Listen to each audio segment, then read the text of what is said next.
Halo calon mahasiswa Indonesia. Berikut ini adalah cara melihat pengumuman SBMPTN 2022.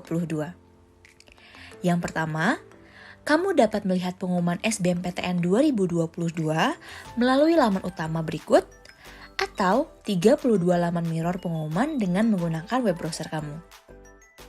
Hasil seleksi dapat dilihat dengan memasukkan nomor peserta dan tanggal lahir sesuai dengan yang tertera pada kartu peserta.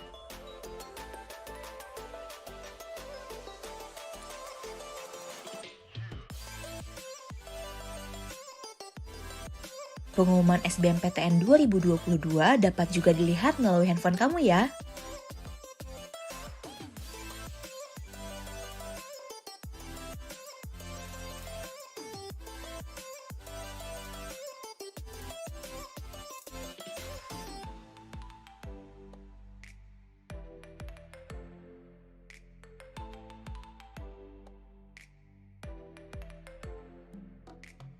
Persiapkan diri untuk hasil apapun dan tetap semangat!